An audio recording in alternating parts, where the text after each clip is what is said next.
संपूर्ण महाराष्ट्रात लोकप्रिय झालेल्या आमच्या @कागल लाईव्ह या चॅनेलला लाईक करा व बेल दाबून सबस्क्राईब करा. येत्या 23 तारखेलाच फेटा बांधणार राजेश समरजित सिंह घाटगे. हे सगळ्यांनी जे परिवर्तनासाठी आपण त्याच्यामुळं मी आपल्या सगळ्यांचे आभार व्यक्त करतो.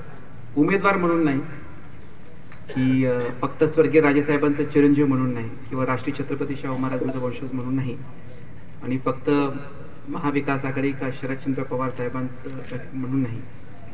या मतदारसंघाला आपल्याला जे परिवर्तन घडवायचं होतं, काही गोष्टी चांगल्या करायच्या होत्या, यासाठी आपण मावळ्यांनी या कागल गडिंग्लज उत्तर विधानसभेच्या स्वराज्यासाठी जी पायाभरणी केली त्यासाठी मी तुमच्या सगळ्यांचे आभार करतो. आणि सर्व घटकांचं आज ज्या ज्या लोकांनी आपल्याला पाठिंबा दिला, आज ज्या ज्या लोकांनी आपल्याला पाठिंबा जाहीर केला, त्या सगळ्यांचं मला आवर्जून इथं आभार व्यक्त करायचा आहे.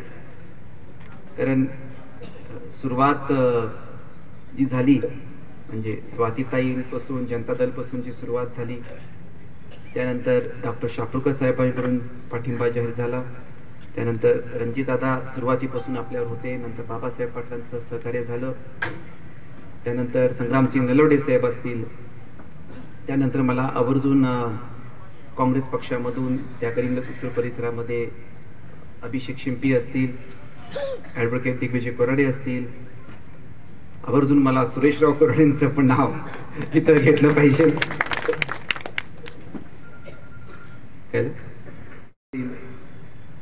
असे प्रत्येक घटकांनी आपल्याला कॉम्रेड शिवाजीराव मगदूम असतील, प्रकाश कुंभार असतील, संपतराव देसाई साहेब असतील, व्यासपीठ असलेले दयानंद पाटील साहेब असतील, असे सगळ्या घटकांनी आपल्याला कोणाचं नाव राहून घेतलं असेल तर मी माफी मागतो. कारण या सगळ्यांनी आपल्याला मदत केली आणि ज्याचा उल्लेख बाळांनी आता केला, त्या अदृश्य शक्तीचं मी फार मोठे आभार व्यक्त करतो. अदृश्य शक्ती मला वाटतं त्यांनी आपल्याला जे काय या परिवर्तनासाठी साथ दिली, या निमित्ताने मी त्यांनाही मनापासून आभार व्यक्त करतो. त्याची नोंद माझ्या नेहमी राहील. आणि ही अदृश्य शक्ती ते मला आणि माझ्या स्मरणातच माहिती आहे. तुम्हाला मी अदृश्य शक्ती म्हटली की तुमच्या डोक्यात एकच नाव येते, पण तुम्हाला अंदाज नाही ती अदृश्य शक्ती कुठंपर्यंत गेली.